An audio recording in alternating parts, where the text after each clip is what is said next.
Hello, this is Wim Codington, and I would like to share with you a daily prayer that I've written for myself.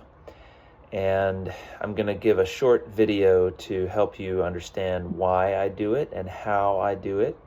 And then separately, you'll have access to an audio recording of me actually praying the prayer.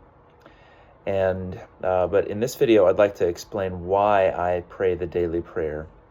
God made human beings to be creatures of habit, creatures of rhythm, ritual, and habits and rituals and rhythms form what neuroscientists, I think, call neuropathways in our brains. And they basically cause us to go deeper in our understanding of the way the world works. So if we choose good neuropathways based on good, real truth, that's a solid foundation for life and for our souls, then our lives will be stronger and our souls will be stronger. And conversely, if we choose bad neuropathways that are not based on truth, that are based on lies and evil, then our lives will be shaky and weak. So I want my life to be built on a very strong foundation, as strong as possible. And praying prayers that are filled with truth, that are especially filled with truth that is uniquely important for us, is a way for us to go deeper in building a strong foundation. So I've written a prayer for myself that is filled with truths that I am prone to forget, but which I need to remember regularly. And so this prayer that you're going to hear in the audio file is filled with truths from God's Word that I need to be regularly reminded of on a daily basis.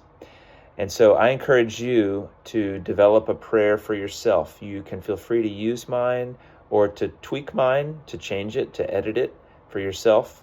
But I encourage you to develop a prayer that you pray out loud every day, which reinforces what you believe is true, so that when hard times come, you can stand on the truth.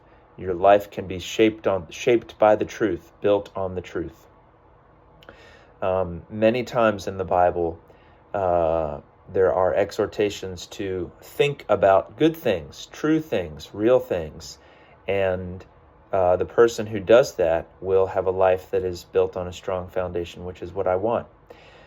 Sometimes when I pray the prayer, I will pause on a certain part of the prayer that I need to hear that day or in that moment. So feel free to pause anytime when you're praying through the prayer and just think, okay, wow, is there any part of my life that I'm not living based on this truth in this particular part of the prayer? And if so, then I need to pause and I need to reorient my brain. I need to be transformed by the renewal of my mind. And I'll pray, Lord, renew my mind, transform my mind, help me to live based on this truth. And I renounce the lie that I was believing that is not in accordance with this truth. Okay, so I'm going to pray the prayer in the audio recording that you'll find. And you can hear how I use it for myself, and you can feel free to use it or, again, develop a different one for you. Lord bless you as you learn to pray ritualistic prayers. That is not bad. That's a good thing. It's a good thing to pray the Psalms and to pray other prayers from other people. Sometimes we are so overwhelmed that we can't find words to pray.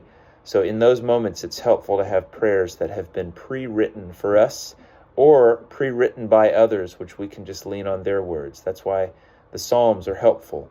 All right, Lord bless you.